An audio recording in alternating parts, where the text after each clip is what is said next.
We have here the Ace of Cups energy, but not the energy of brand new.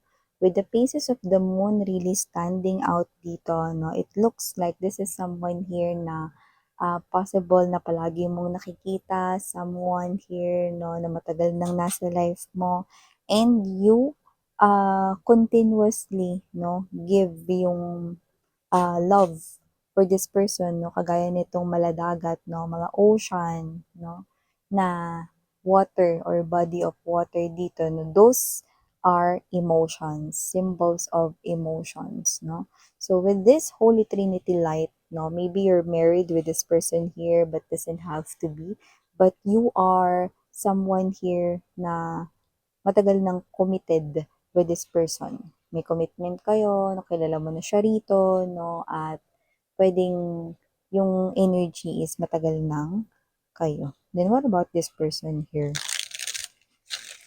Anong kailangan ninyong malaman patungkol sa kanya? So, meron siya ritong bagay na dinadala. No? Kung sino man tong energy na to, no? With the very strong moon card energy, it looks like hindi niya yan sinasabi sa inyo. At may energy na parang wala siyang balak sabihin sa inyo. No? So, nakikita ko dito na pwedeng meron siyang energy na meron siyang dalahin na hindi niya sinasabi at parang may energy siya na hindi ko to sasabihin ano man ang mangyayari. So, ano kaya yun? Ano man ang mangyari? You know, hindi niya daw sasabihin. Yan. Ano kaya yung hindi niya sasabihin?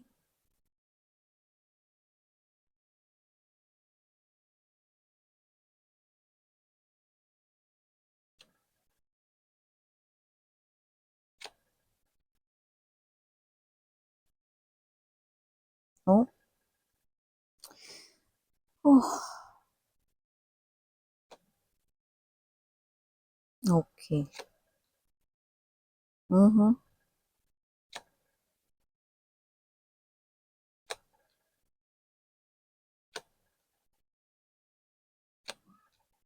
Okay. So, nakikita ko dito, hindi kayo okay about it, no? Pero I love the fact na meron tayo rito, no, na clear answer here for you guys. Kaya naman, okay, i-finish muna natin yung pag-lay ng energy sa ating table. Okay.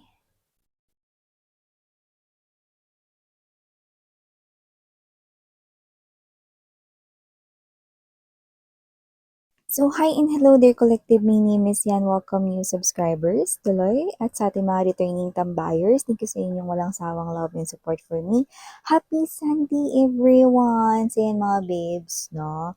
Eto, no, ay reading natin for all. Wala tayong zodiac sign dito, kaya naman just take only what resonates. At tandaan ninyo, laring po tayo ditong gender, so bae, lalaki, LGBT, lahat po welcome. Pwede nyo rin pong pagpalit-palitin yung mga roles kasi possible talaga yon kasi sa itong general reading and at the end of the day, everybody, lahat po kayo ay may malayang gamitin ang inyong free will. Like nasa inyo kung gusto ninyong i-claim or kunin yung mga mensahe or not. And also, please do know na timeless ito. So, pwedeng ito ay nangyari na sa iba like finish na, tapos na, ganun. Sa iba naman nangyayari na ngayon sa kasalukuyan or present moment at sa iba ay hindi pa at isa namang prediction sa kanilang hinaharap or future. But here, yeah, you're not okay about this, but glad na nakuha natin yung clear answer dito. Posibleng hindi pa kayo nag-uusap nitong tao na to, no? Yung iba mga ilang araw na, yung iba linggo na dito, yung iba ha, buwan na, no? So, kung sino man tong energy na to mga babes, no, pwedeng on and off, okay, more likely, sumasagot, nagre-reply, no? But this person keeps you hanging. At kung sino man to, hindi lang to basta kung sino. Okay? This person here is someone who is appearing as your karelasyon. Meron kayo ritong espesyal na connection, no? With this Six of Cups energy, Four of Cups right here, Eight of Swords, Alam mo kung anong tumatakbo dito sa isip ng person na 'to? Kaya hindi ka niya kinakausap masyado ngayon. Kaya parang pakiramdam mo umiiwas siya sa'yo. Kaya pakiramdam mo rito parang, malapit na 'no, na mag-end ang inyong connection. Well, those are things na may truth. Ibig sabihin totoo yung mga naiisip mo. This person is really trying to get out from your connection. Binabalak niya talaga rito na makipaghiwalay sa inyo. Pero ang nakakaloka, with the Six of Cups energy, Hermit, Eight of Swords energy, Six of Coins, ano yun, miss yan? Eh, iniisip niya ang kanyang sarili. Ano? Nagiging makasarili siya rito mga mahal na with the Strength card energy, Eight of Cups. Yeah, gusto niya rito na makipaghiwalay sa inyo. Pero yung iba sa inyo with the Six of Cups and the Hermit energy, this is you. Matagal nyo na siguro siya ritong ka-relasyon, ka-commitment, no? Yung iba, pwedeng itong tao na to ay boyfriend, girlfriend mo, no? Na sobrang tagal niyo na or matagal na kayo, iba-iba naman tayo ng pakahulugan ng matagal, iba naman, puwedeng asawa mo 'to, na basta meron kayo rito na marami na kayong pinagsaluhan na ups and downs 'no. And this person right here is someone na iniisip niya rito na kumalas or makipaghiwalay sa inyo. With the Four of Cups energy, eh, hindi ko naman nakikita 'no, na meron siya ritong iba, pero 'no, hindi natin 'yun maiaalis 'no. Kasi yung energy niya ngayon is clouded, halo-halo ito 'no. Siguro sabihin na rin natin 'no, puwedeng meron siyang iba 'no, pero possible na 'yun ay iniisip pa lang niya. Pero yung iba naman dito mga babes ay wala namang iba 'no, but with the Four of Cups energy 'no, parang hindi niya alam kung gusto niya pa ba itong koneksyon ninyo ni ni hindi natin masyadong masilayan 'no, yung tunay na rason pero ang pinapakita sa atin dito 'no is, yeah, puwedeng meron siyang iba, okey.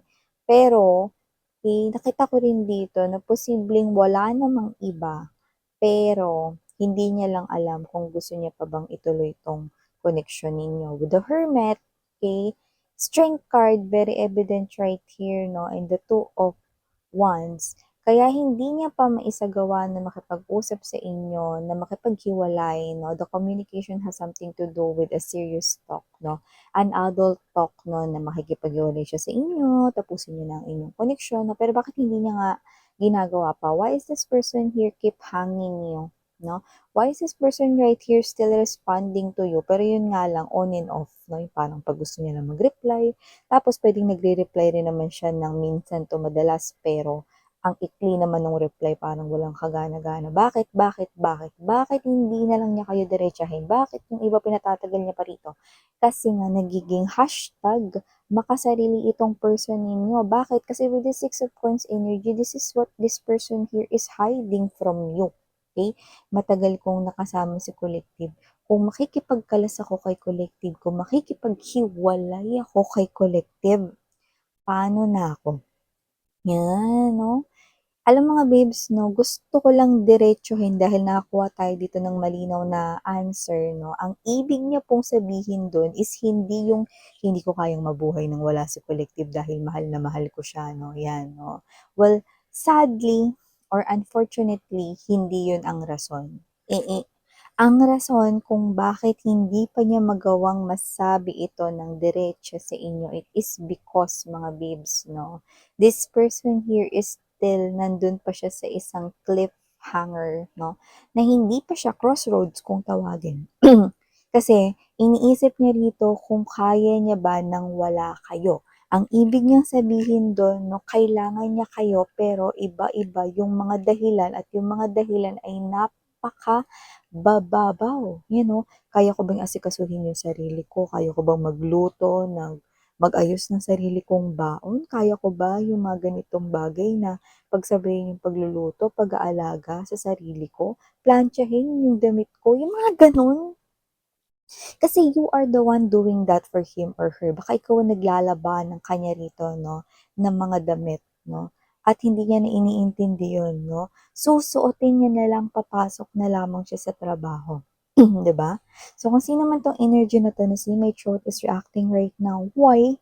Because this person here is keeping that from you. That's the real answer, no?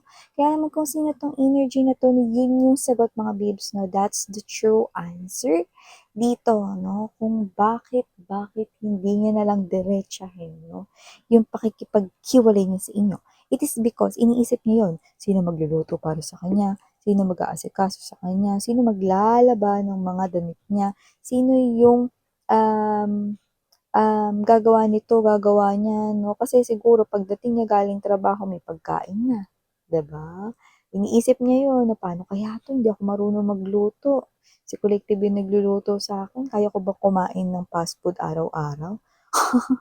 Aaralin ko pa magluto gamit yung YouTube, ano ba 'yan, napaka-hassle naman nun.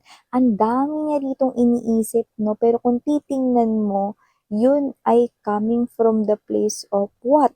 Coming from the place of love ba yun? Or coming from the place of pagiging selfishness, 'no? Or makasarili. So, ibig sabihin itong tao na 'to 'no, gumagaan yung buhay niya kapag nandiyan ka. See? Kasi ikaw yung nag-aasikaso, ikaw yung nag-aayos ng mga bagay na 'to 'no. 'Pag wala si Collective, kaya ko bang palitan yung ilaw? Magbabayad pa ako ng maintenance, 'yan 'no. 'Pag wala si Collective, kaya ko bang bayaran yung sarili kong kuryente, sarili kong tubig, sarili ko rito na gastusin? Wala akong kahati, kaya ko ba yun? 'Yan 'no. So, may mga gano'n siyang iniisip, pero kung titingnan mo, nonsense, 'di ba? Lahat yun ay puro bahagi lamang o parte ng mga bagay rito na magpapagaan at magpapadali rito 'no, ng kanya ritong life 'no. Pero in other words, okey, kailangan niya kasi kayo, kaya kailangan niya na magawa yung mga bagay na yun, okey, para hindi siya mahirapan dito. Pero kung titingnan natin yung aspeto rito kung pagmamahal ba yan, hindi, 'no? Kasi nakita ko rito na yung iba 'no, na fell out of love sa inyo itong person na 'to. So nakita ko dito na itong person na 'to 'no, more likely, eh, dahil hindi niya alam kung paano siya rito 'no, makakaalpas or makakaalis sa inyong koneksyon, mas patuloy pa itong magtatagal, mas may experience niyo pa yung ganyan, on and off yung reply niya sa inyo 'no, yung ang iikli ng reply niya sa inyo 'no. Yeah, 'no, it's so sad and unfortunate that this person here fell out of love sa inyo. Pero the real thing is that hindi niya kayo dito mabitaw-bitawan kasi kailangan niya kayo sa mga gano'ng klaseng walang kuwentang bagay 'no, na puwede namang siya yung gumawa 'no. Alam mga babes 'no, hindi lover ang tingin niya sa inyo rito kundi ano, muchacha, you know, muchacho, you know, katulong, mayordoma, blah, blah, blah, lahat na, 'di ba? Kaya kung sino man 'tong energy na 'to, no, this person here is someone here na parang nararamdaman mo na yun, alam mo na yun, no? Because there's confusion in your energy and you are appearing as the Queen of Swords energy. This is you. Gusto mo na sabihin niya na lang sa akin, Miss Yan, willing naman ako makinig, makipag-usap, may intindihan ko naman siya, yan, no? But this person here is someone na hindi ko nakikita na magsasabi ito sa inyo. Okay, bakit? Kasi with the Seven of Wands energy, Two of Swords, Ace of Swords 'no, kahit na sabihin niyo pa siya sa pinakamalambing or pinaka-nice words niyong babanggitin na, "Ano bang problema mo? Sabihin mo sa'kin baka matulungan kita." 'No, kahit na pinakamalumanay niyo pa 'yan sabihin, hindi pa rin 'to aamin. With this Seven of Wands energy, this person here is in denial. Bakit? Kasi nakakahiya aminin 'no, na hindi niya kayang gawin yung mga bagay na yun para sa sarili niya. So, nakikita ko rito 'no, na yung iba hindi rito makakaalis or pipiliin mag-stay rito sa connection with you guys kasi meron siyang nakukuha na mga gano'ng klase ng benepisyo 'no. So, parang siya ito na iniisip niya na yung advance 'no, na parang, "Pag iniwanan ko ba 'to si Collective tapos namuhay ako ng mag-isa, makakahanap ba ako ng kagaya niya? Baka ako lang rin mag-asikaso dun." 'Yan, yung mga ganyan siyang iniisip 'no, or 'pag ba hiniwalayan ko 'to sa Collective, paano na yung mga ganitong bagay, yung mga gano'n, 'di ba? So, may mga bagay siya rito mga babes 'no, na pinapakita at sinasabi 'no, kung saan kailangan niya kayo kasi napapadali ninyo yung mga bagay-bagay, 'no. Ngayon hindi niya rin alam kung meron siya ritong ibang tao, 'no, na mahahanap na, kagaya ninyo, 'no, na gagawin din yung mga bagay na 'yan, na hindi niya na 'yan kailangan intindihin kasi kayo may pagkusa, Six of Coins energy, 'no.